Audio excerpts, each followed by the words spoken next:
Hallo zusammen. Hör mir bitte die nächsten Minuten genau zu.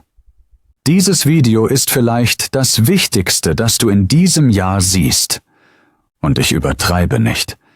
Jeden Tag verlierst du etwas, ohne es zu merken. Dein Gehirn, nicht in einer dramatischen Art wie bei einer Krankheit, sondern langsam, still, Stück für Stück. Während du auf dein Handy starrst, dieselben Abläufe wiederholst und alles meidest, was unbequem wirkt, wird dein Denken älter, schwächer und langsamer.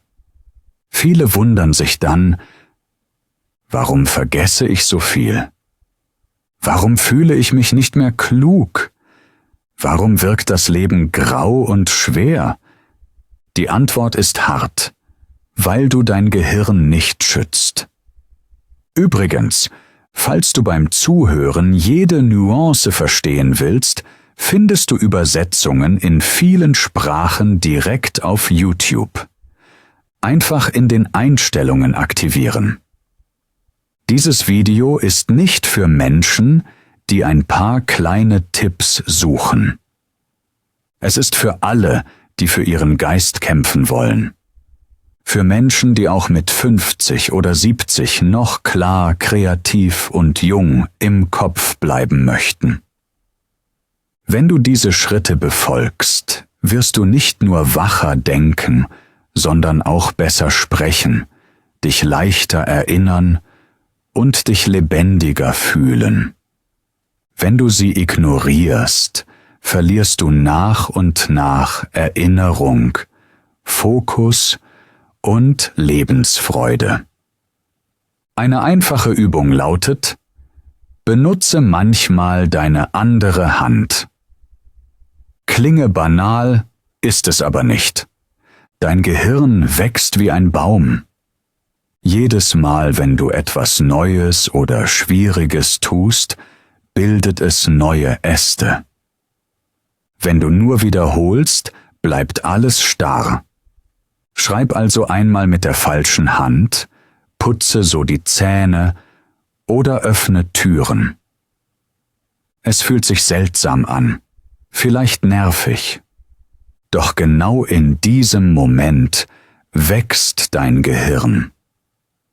Menschen, die solche kleinen Trainings machen, haben bessere Erinnerung und bleiben länger geistig jung. Auch wichtig, tu einen Tag etwas, das schwer fällt. Die meisten wollen ein bequemes Leben und meiden Anstrengung. Aber dein Gehirn bleibt nur jung, wenn es kämpft. Komfort macht es träge. Darum zwing dich bewusst in Unbequemes. Geh kalt duschen, lies eine schwierige Seite. Sprich in einer Sprache, die du noch lernst. Jedes Mal, wenn du dich überwinden musst, spürst du, dass dein Geist lebt. Und halte Abstand zu Bildschirmen. Dein Handy macht dich nicht nur unruhig, es macht dich dumm. Jedes Scrollen ist wie Zucker für ein Kind. Kurze Freude, aber langfristiger Schaden. Viele Menschen können nicht mehr 5 Minuten still sitzen. Ohne Handy fühlen sie sofort Panik. Das ist keine Gewohnheit, das ist Abhängigkeit. Fang klein an. 30 Minuten täglich ohne Bildschirm, ohne Musik, ohne Ablenkung. Geh spazieren, schreibe oder denke einfach. So gibst du deinem Gehirn Luft. Auch dein Schlaf entscheidet über die Stärke deines Geistes. Viele schlafen mit Licht, Lärm oder dem Handy neben dem Kopf. Das zerstört die Erholung. Dein Gehirn braucht echte Dunkelheit und Stille, um sich zu reparieren. Schon kleine Lichtquellen halten es halb wach. Mach dein Schlafzimmer so dunkel wie möglich. Keine Geräusche, kein Handy neben dir. So wachst du klar und erholt auf, nicht benommen und alt. Wann bist du das letzte Mal allein draußen gewesen, ohne Handy? Nur du, der Wind, die Vögel, deine Gedanken. Wenn du dich nicht erinnerst, ist dein Gehirn gefangen. Du bist geboren, um mit allen Sinnen zu leben, nicht nur durch einen Bildschirm. Ein kurzer Spaziergang in der Natur, ohne Ablenkung, senkt Stress, verbessert Erinnerung und bringt neue Ideen. Anfangs fühlt es sich fremd an. Doch schon nach einigen Tagen spürst du Ruhe und Klarheit. Ein weiterer Schlüssel. Lies Dinge, die dir widersprechen.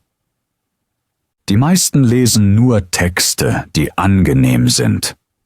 Aber wenn du immer nur bestätigst, was du schon denkst, bleibst du schwach. Dein Gehirn wächst, wenn du verwirrt bist, wenn du zweifelst. Lies ein Buch aus einer anderen Kultur, eine Biografie, die dich überrascht, oder eine Meinung, die dich provoziert. So lernst du tiefer zu denken. Auch wichtig, versuche, dich zu erinnern, bevor du nachschaust. Heute greifen wir sofort zum Handy, wenn wir etwas vergessen. Doch jedes Nachsehen macht dein Gehirn bequemer. Es lernt, ich muss mir nichts merken. Besser ist es, kurz innezuhalten. Schließe die Augen, suche die Antwort in deinem Kopf. Es ist anstrengend, ja. Aber genau das trainiert dein Gedächtnis. Wachstum geschieht auch dort, wo du scheiterst. Lerne etwas, in dem du schlecht bist. Dein Ego wehrt sich, aber dein Gehirn liebt es. Klavier, Tanzen, Malen, eine neue Sprache, es spielt keine Rolle, wie gut du bist. Entscheidend ist, dass du versuchst und durchhältst. Fehler machen dein Gehirn stärker als Erfolge. Und sprich tiefer mit Menschen. Nicht nur, wie geht's? Alles gut? Solche Gespräche vergisst dein Gehirn sofort. Doch wenn jemand ehrlich von Ängsten, Wünschen oder Verlusten spricht, hörst du zu, fühlst mit und erinnerst dich. Dein Gehirn lebt auf, wenn Gespräche Bedeutung haben. Stelle Fragen, die Tiefe eröffnen. Was hat dich dieses Jahr verändert? Was fürchtest du? Das bringt Nähe und hält deinen Geist jung. Deine tägliche Routine kann dein Gehirn töten. Jeden Tag dasselbe Aufstehen, derselbe Weg, dieselben Gespräche, dieselbe Serie. Dein Geist schläft dabei mit offenen Augen. Wiederholung ohne Veränderung macht ihn steif und müde. Brich den Kreislauf. Iss an einem anderen Platz. Nimm einen neuen Weg. Lies ein anderes Buch. Schon kleine Änderungen wecken dein Gehirn. Überraschungen bedeuten Wachstum. Teile, was du lernst. Viele glauben, sie verstehen etwas, nur weil sie es gelesen haben. Doch wirklich verstanden hast du es erst, wenn du es erklären kannst. Erzähle einem Freund, was du gelernt hast. Schreib es auf oder sag es laut vor dem Spiegel. Dein Gehirn sortiert das Wissen neu und speichert es tiefer. Wer nur konsumiert, vergisst schnell. Wer lehrt, behält. Auch Spiele sind Training, aber nicht die, die dich betäuben. Bunte Klickspiele geben dir schnelle Belohnung, aber rauben dir Tiefgang.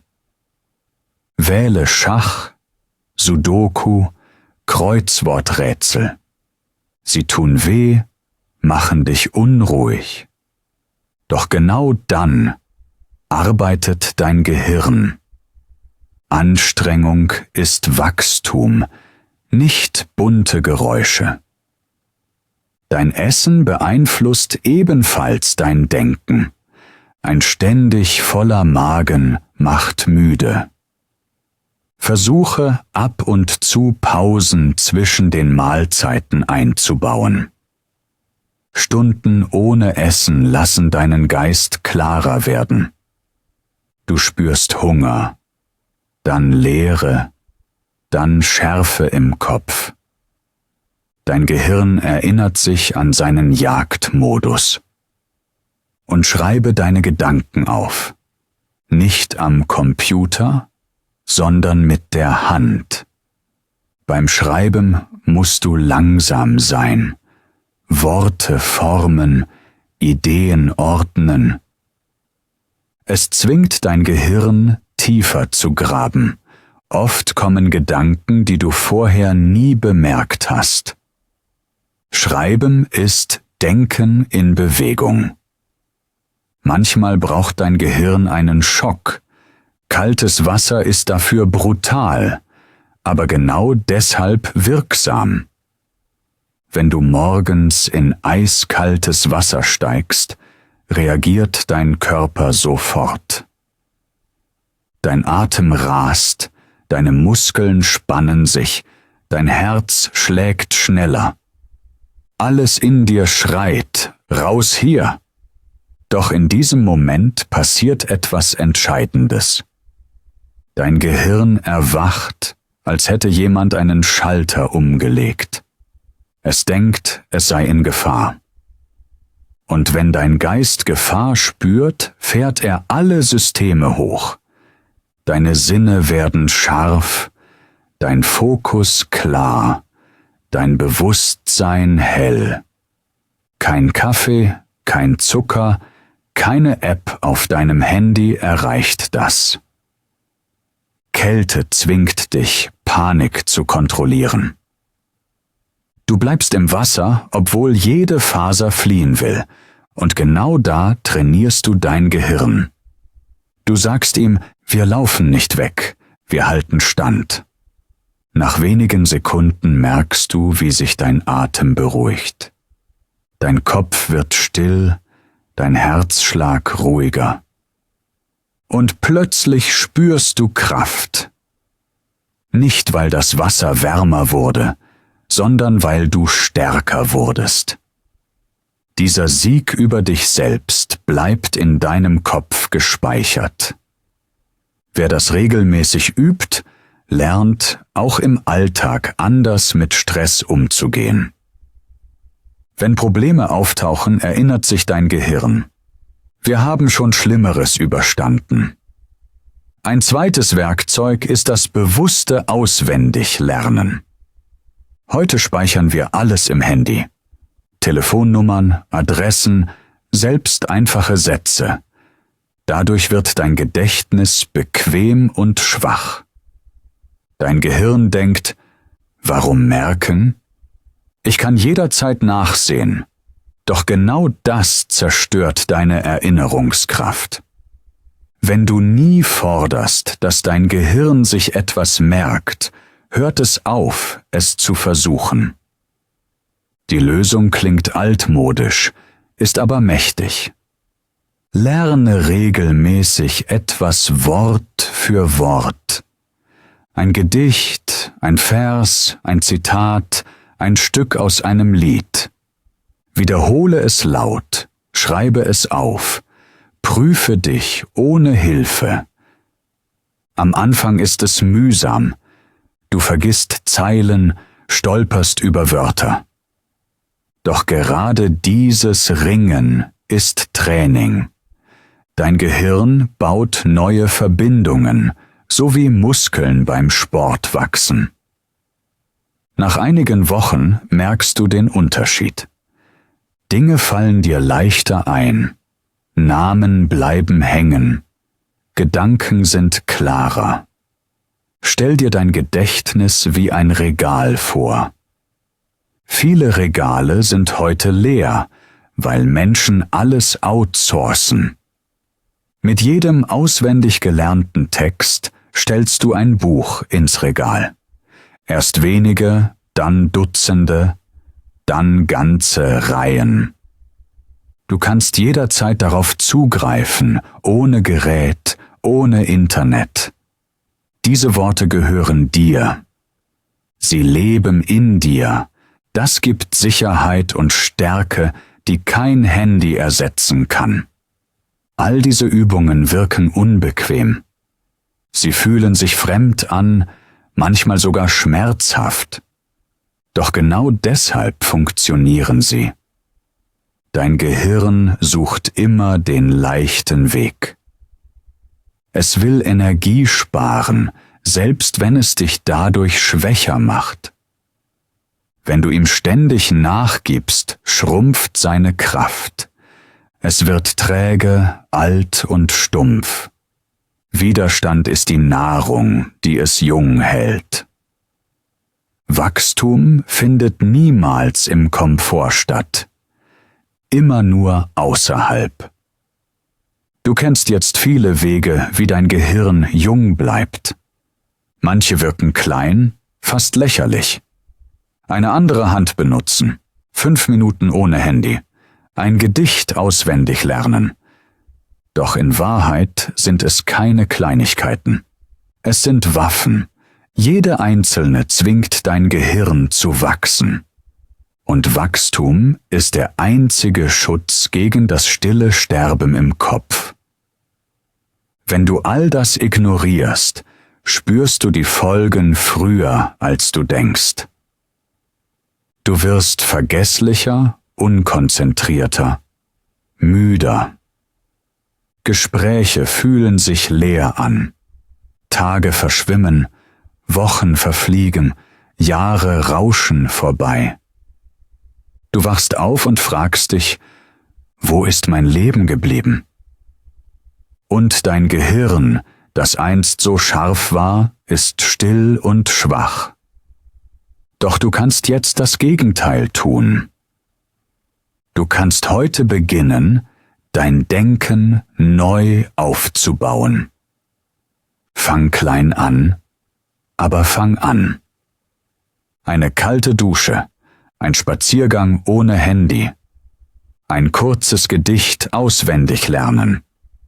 Erinnere dich, ohne sofort nachzusehen. Erkläre jemandem, was du gelernt hast. Jede kleine Tat ist ein Signal. Mein Gehirn lebt noch. Versteh? Dein Kopf ist kein Freund, der dich automatisch unterstützt. Er ist faul. Er will Energie sparen, auch wenn er dich dadurch schwach macht. Wenn du ihn nicht herausforderst, wird er dich verraten.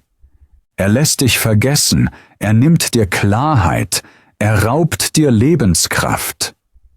Doch wenn du kämpfst, wenn du ihn forderst, dann wird er dein größter Verbündeter. Ein junges, starkes Gehirn schenkt dir Energie, Kreativität, Lebensfreude. Es macht dich wach in Gesprächen, lebendig in Momenten, sicher in Entscheidungen. Niemand sonst wird das für dich tun. Kein Lehrer, kein Arzt, kein Freund. Dein Gehirn gehört dir allein. Nur du kannst es schützen. Nur du kannst es trainieren. Die meisten Menschen werden weiter scrollen, sobald dieses Video endet. Sie suchen Ablenkung, nicht Veränderung. Doch du weißt jetzt, was auf dem Spiel steht. Du kannst entscheiden, anders zu sein. Nimm wenigstens eine der Methoden und setze sie heute um. Nicht morgen, nicht irgendwann. Heute und dann morgen noch eine. So wächst du Stück für Stück. Nicht für Klicks, nicht für Unterhaltung, sondern für dein eigenes Überleben im Kopf. Wenn du dir wünschst, dass dein Leben intensiver, klarer und lebendiger wird, dann kämpfe für dein Gehirn. Bleib nicht Zuschauer, sondern handle. Denn alles, was du dir erträumst, beginnt hier, in deinem Kopf. Und wenn dein Kopf jung bleibt, dann bleibt dein ganzes Leben jung.